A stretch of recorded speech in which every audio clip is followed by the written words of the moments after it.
안녕하십니까. 안녕하십니까. 뉴스앤뷰의 전영상 기자입니다. 이준희 기자입니다. 예. 박종훈 대령이 어제 박종철 인권상을 수상했다고 하던데. 예, 해병대 전 수사단장인 박정훈 대령이 제20회 박종철 인권상을 수상했습니다. 아시다시피 박종철 열사는 이제 1987년 87 6월 항쟁에 이제 도화선이 됐죠. 당시 서울대생이었는데 경찰의 이제 고문으로 남영동 대공분실에서 물고문을 받던 중에 사실 사망을 했습니다. 사망을 했습니다. 예. 언론이 또 여러 또 인사들에 의해 가지고 이 사실이 세상에 알려지면서 당시 강민창 치안본부장이 말을 처음에는 그랬죠. 조사할 때 탁 치니까 억하고 죽었다. 예. 그 소리로 그 진실을 덮을 수 있을 거라고 생각했는지는 모르겠지만 있을 수 없는 일이 벌어졌던 거죠. 그래서 박종철 열사를 기념하는 기념사업회가 이제 구성 설립이 됐고 지금 활동을 하고 있는데 이번에 20회 제20회 박종철 인권상 수상을 하게 됐습니다. 어제 제가 직접 취재를 가봤고요. 현장에서 이제 박정훈 대령이 자신과 같이 고난을 겪고 있는 분들을 위해서 그 응원의 메시지를 직접 이제 얘기를 하셨는데 대단히 뜻깊고 감명 깊었습니다. 그래서 어제 현장에서 취재를 한 미디어 몽구가 이제 이 영상이 올라가 있는데 한 1분 정도 직접 그 육성을 한번 들어보시죠. 이맘때 정말 죽음 같은 시간을 보냈고 정말 아침에 눈을 뜨면 눈을 뜨고 싶지 않다라는 그런 생각들을 많이 하면서 지내왔었던 날들이 있었습니다. 하지만 이제 저는 최수근 해병의 진실을 반드시 규명하고 책임자는 반드시 처벌받아야만이 우리 사회에 제2의 최수근 같은 이런 억울한 죽음이 생기지 않는다는 그 믿음 하나로 버텼고 그 사이에 수많은 우리 국민들이 지지와 응원을 해줘서 오늘날까지 이르게 됐습니다. 지금 힘들어하고 계시는 저와 유사한 경험을 하고 계시는 분들에게 당신들의 선택은 옳았다. 순간에 편하자고 양심에 반하는 잘못된 선택을 하고 그 길을 가는 것은 그는 영원히 죽는 길이기 때문입니다. 그래서 절대 뒤돌아보지 말고 자신을 사랑하고 절대 죽어서는 안 된다. 그리고 우리 국민들이 반드시 지지하고 지켜줄 것이다. 그러니 힘을 내고 용기를 잃지 마라. 이 말을 꼭 전하고 싶습니다. 제 말씀을 경청해 주셔서 감사합니다. 자, 어제 박정훈 대령이 절대 죽어선 안 된다라고 얘기를 했습니다만은 사실은 또 한 분이 또 한 분이 그 운명을 달리하셨습니다. 국민권익위원회에 중요 직책을 책임지던 실무자 총책임자 분인데 김건희 여사 그 듀얼백 사건 등을 이렇게 그 맡아서 한 책임자였는데 뭐 유서를 남기셨다라는 그런 얘기도 있더라고요. 아직 저 정식 발표 안 됐으니까 그 내용과 관련해서는 얘기하지 말고요. 하여튼 지금 보도가 또 한 분이 돌아가셨다라고만 말씀을 드리겠습니다. 그리고 자, 통신 이용자 정보 보호와 관련해서 저 황정아 의원이 이거 묻지마 사찰법이 되겠어요? 그걸 발의한 것 같은데요. 한번 말씀해 주시죠. 네, 8월 2일 참. 우리 이 기자도 저 통신 조회를 당했죠? 네, 윤석열 정부에서 좀 보여주시죠. 이 기자들은 언론인들은 저는 두 가지로 이렇게 구분될 수 있다라는 생각이 좀 드는데요. 보여주세요. 통신 이용자 정보 제공 사실 통지 문자 메시지를 받은 기자들과 받지 못한 언론이 이렇게 구분되지 않을까 하는데, 물론 받았다고 해서 뭐 대단하고 뭐 그런 건 아닙니다만은 저도 8월 1일 통지를 받았거든요. 그리고 그것뿐만이 아닙니다. 제가 이게 날아올 줄 알고 올 4월 달부터 정보 공개 청구들을 계속 해 왔었어요. 그래서 제가 확인을 해 보니까 저 경우는 윤석열 정부 들어서 이게 제가 이 관련 정보 공개를 통해 가지고 받아낸 이 자료들입니다. 모두 7차례 통신 조회를 당했더라고요. 그 중에 한 5차례 정도가 이제 검찰인데, 작년 하반기 10월, 11월, 올 1월 해서 서울중앙지검의 그 통신조회 부분은 반부패 수사 일부에서 진행한 거더라고요. 그래서 이 부분이 바로 윤석열 대통령 지난 대선 당시에 명예훼손 그 보도 관련한 특별수사팀을 꾸려가지고 조사한 그 담당 검찰 부서인데, 왜 저한테까지 이렇게 조회를 했을까? 제가 좀 뭐 명예훼손 한 게 있어요? 전혀 없죠. 저는 그 뭐 해당 보도를 하지도 않았고 또 연루된 바도 없는데 왜 이런 일이 벌어졌을까 생각해 보니까, 제가 기자 활동을 하면서 또 한국 인터넷 기자협회를 또 대장을 또 역할을 맡고 있으니까요. 하고 있잖아요. 네. 그렇다 보니까 지금 이제 구속 기소돼서 재판을 받고 있는 신학님 전 언론노조 위원장,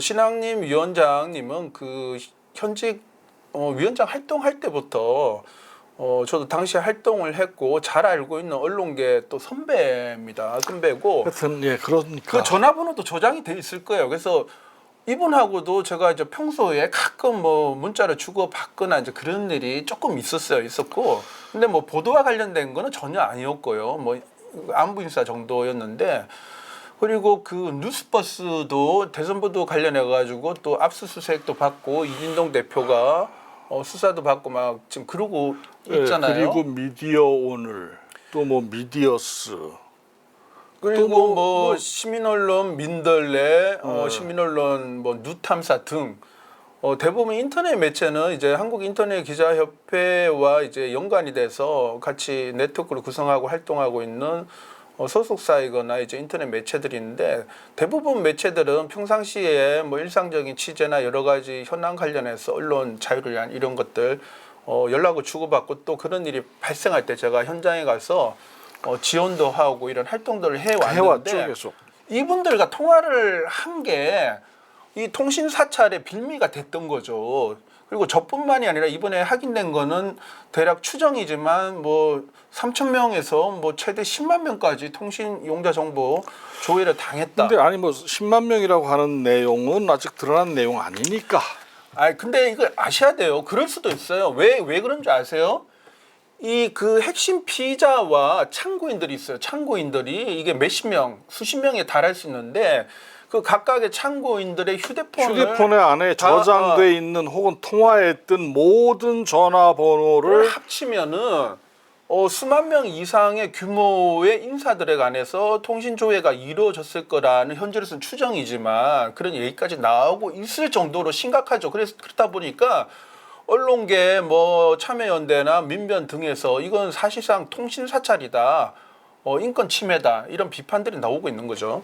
그렇죠. 그래서 이번에 이런 그 묻지마 그 통신 조회를 방지하기 위한 법안이 발의가 된 거예요. 국회 가방위 소속 황정안 민주당 의원이 수사기관의 근한 남용 방지와 국민의 기본권 보호를 위한 묻지마 사찰 방지법을 대표 발의했다고 오늘 밝혔습니다. 이 배경이 됐던 부분에 앞서 검찰이 서울중앙지검 반부패 수사 일부의 언론인과 그랬죠. 야당 정치인들 3,000명 추정되는 이 규모의 통신 내용을 조회해서 이 사찰 논란이 벌어지면서 여기 관한 그 입법상의 부족한 점들을 보완을 하기 위해서 이제 발의를 한 거죠. 그래서 지금 현행 그 법에서는 전기통신사업법에서는 최대 6개월까지 그 통지를 유예하게 돼 있는데, 이것을 3개월로 줄이도록 하고, 지금 현행법에서는 통신사에 통신 자료를 조회할 수 있는 것들을 검찰이 임의로 요청을 하면은 통신사가 이걸 조회하면은 여기에 뭐 따를 수 있다 정도로만 규정돼 있거든요. 강제적 조항이 아니에요. 근데 재량권이 있음에도 불구하고 통신사들은 검찰이나 경찰 등 수사기관들이 요구를 하니까 뭐 이렇게 따질 것도 없이 그냥 무조건 내준 거죠. 이 부분은 이번에는 영장주의를 도입해서 법원의 영장을 통해서 반드시 통신 조회를 할 수 있게끔 그렇게 법안을 발의한 거죠. 저는 이거 잘했다고 봅니다. 왜냐하면은 너무 이게 광범위한 범위로 일상적으로 통신 조회를 하고 이게 지금 통신 그 조회한 그 통신 이용자 정보를 검찰이나 경찰이 보관을 하는데 보관과 폐기에 관한 명문화된 정확한 규정이 없어요. 그러니까 이거를 이런 부분이 있어요. 지금 사실은 이제 3년 전 공수처에서 통신 조회를 했을 당시에 현재 그 윤석열 대통령은 그때 통신 사찰이다라고 얘기를 했어요. 뭐 네? 게시타포 얘기까지 넣으면서 공수처 폐지 얘기까지 했었죠. 물론 그때. 이제 그때의 이재명 그 현 그 민주당 그 대표 후보죠. 후보는 뭐라고 얘기를 했냐면 사찰이 아니다라고 그때 얘기를 했었어요. 예. 그때의 그 부분 관련해서 현재 지금 그 설명을 좀 해주십시오. 여야의 그 상반된 당시와 지금의 입장에 관해서 내로남불 이런 비판도 나오고 있는데 네. 저는 중요한 게 이 점이라고 봅니다. 그 가장 큰 차이가 뭐냐면 당시에는 공수처에서 그 피사실 공표 관련해서 결국은 뭐 공수처의 수사관이나 공수처와 언론인 기자 사이에서 이게 나간 거 아니에요. 그러다 보니까 거기에 한정해서 이거를 확인을 했거든요. 그러다 보니까 기자와 통화한 중에서 이제 일부 정치인들, 뭐 국민의힘이라든지 당시에 포함이 돼 있었어요. 하다 보니까 이게 한 규모가 그때는 한 80명, 90명 정도에 불과했는데 이번에는 그 규모가 그 이상 또 수배 또는 수십 배 이상의 지금 추정될 정도로 규모가 다르고 이번의 경우에는 보도와 관련된 논란 부분이에요. 사실은 검찰이 명예훼손에 관한 부분은 수사권이 없어요. 경찰이 수사해야 될 부분을 검찰이 뭐 대장동이니까 연관시켜가지고 명예훼손 부분이면 명예훼손을 당했다라고 하는 사람이 그 친구지 아닙니까? 누군지 아시잖아요. 윤석열 대통령이에요. 근데 윤석열 대통령 쪽에 친고죄 조항으로 해가 처벌 이 부분을 검찰이 의사를 확인한 바가 없는 없죠. 걸로 지금 그렇게 보도가 됐잖아요. 그래요.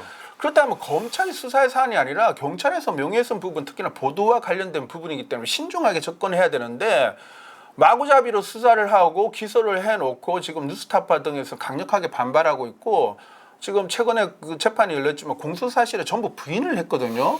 그렇게 다툼이 벌어지고 있는 상황에서 수천 명에 달하는 언론인 정치인과 묶어가지고 이른바 사찰에 준하는 그런 사찰이나 다름없는 통신조회를 대규모로 했다는 그 부분에서 큰 차이가 있는 거죠. 그렇죠. 그래서 중요한 점은 분명히 전기통신사업법의 입법상의 미비점이 있습니다. 사전 통제에 관한 부분도 부족하고 사후에 취득된 통신 이용자 정보에는 개인 그 성함과 이름과 그리고 휴대폰 번호 그리고 주민번호 주소지하고 등록 일시하고 해지 등 이런 게 중요 정보가 포함이 돼 있는 거예요. 이것을 보관이나 폐기에 관한 명확한 규정 없이 검찰, 경찰 등 수사기관이 장기간 뭐 수년에서 또는 그 이상 보관한다는 것은 다른 특정한 목적으로 악용될 수 있다는 거죠. 여기 관해서 분명히 규제, 엄격한 통제 장치를 마련해야 된다는 게 2년 전에도 국회 입법조사처에서 그런 의견을 냈고 제가 어제 민변의 정보디탈위원회 간사 변호사도 만났어요. 서치한 변호사를 만나서 이 부분에 관한 의견도 들었는데 민변 등에서는 시민단체에서는 한 10여 년 전부터 이 통신 사찰에 관한 부분이 큰 인권 침해라고 판단을 하고 개정 운동을 계속 벌여왔어요. 그 개정 운동의 결과로 사후 통지 조항 하나만 마련된 거죠. 너무 이제 그 미비한 점이 많다 보니까 이번 일이 벌어졌기 때문에 차제에 황정화 의원이 이제 법안을 발의했지만 국회 차원에서 또 여당 쪽에서도 공감하는 의원들이 지금 입장을 내고 있잖아요. 네. 그래서 차제에 분명히 전 국민 또는 언론인 뭐 정치뿐만이 아니라 시민들을 상대로 한 이 통신 사찰이 일상적으로 강범위하게 아무런 그 통제 장치 없이 진행되는 것에 대해서는 통제해야 될 책임이 있고 국회에서 반드시 이번에 개정안을 마련해서 이걸 뜯어 고쳐야 돼요. 막아야 뭔가, 됩니다. 예, 뭔가 고쳐져야 될 부분이 있죠. 그럼 이제 고쳐져야 된다고 또 생각을 하는 거고. 아니 저만 하더라도 7차례 받았는데 아무 이유도 없어요. 저는 뭐 연루된 바도 전혀 없는데 이렇게 받게 되면요. 사실 이게 언론 활동하는데 상당히 위축될 수밖에 없는 그런 부분이 있거든요. 일상적으로 그걸 노리는 거죠. 경찰, 검찰이 저에 관한 주요 정보를 갖고 있다고 생각을 해보세요. 이거 언론의 독립과 자유를 지키기 위한 투쟁이 만만치 않잖아요. 위축될 수밖에 없습니다. 그렇기 때문에 언론인이든 정치인이든 시민이든 간에 이거를 그 정보를 취득해가지고 국민에게 이런 위축감, 공포감을 조성하고 이런 행위들은 건절돼야 됩니다. 지난번에 윤석열 대통령이 그런 얘기를 했어요. 언론을 장악하는 방법으로 아는데 자기가 그렇게 안 하겠다. 그렇게 근데 안 해야죠. 안 해야 되는 거죠. 안 해야 되는데 여러 가지 논란이 실질적으로 벌어지고 있잖아요. 네, 뭔가 지금 방통위원장 이진숙 위원장 부분만 하더라도 그렇고 아니 근데 이진숙 위원장이 처음에 출근을 하면서 겨울 부츠를 신고 나왔더라고. 근데 아시겠지만 지금 법원에 판결이 났잖아요. 방통위가 임명한 박문진 이사의 그 효력을 26일 그 가처분 신청돼 가지고 26일 판단할 때까지 효력을 정지시켰습니다. 법원에 저는 현명한 결정이라고 보는데 이런 논란이 있기 때문에 윤석열 대통령이 정말 이 언론의 독립과 자유를 존중하고 보호하려는 의지가 있다라면은 현재 벌어지고 있는 방송 장악에 관한 논란 부분에 관해서 좀 명쾌한 해명을 하고 그런 논란이 벌어지지 않도록 좀 바로 잡겠다라는 그런 의지 표명이 저는 있으면 좋다고 생각합니다. 지금 많은 언론계에서 지금 그걸 촉구하고 요구하고 있는 상황이잖아요. 그래요. 자 오늘은 여기까지 하는 거로 하고요. 휴가 가셔야죠. 지금 그럴 정신이 없습니다. 그리고 지금 감기 뭐 이 코로나가 다시 도는데 지금 코로나 자 이제 6차 유행이 시작될 것 같습니다. 조심하셔야죠. 저도 목소리가 좀 맛이 갔는데 제가 심한 독감에 걸렸고 거의 끝무렵인데 그게 아마도 코로나 같아요. 나도 지난번에 좀 많이 아팠는데 그게 코로나 같기도 하고 그렇군요. 아닐 수도 있고. 건강에 그렇습니다. 유의하십시오. 그리고 우리 시청자, 독자 여러분도 시민 여러분도 건강에 유의하십시오. 자 우리 건강에 유의하고 죽지 맙시다. 우리 살아서 아까 앞서 박정훈 대령이 얘기했다시피 고난을 겪고 있지만 용기를 갖고 또 국민이 함께 지켜주고 있습니다. 절대 죽어서는 안 됩니다.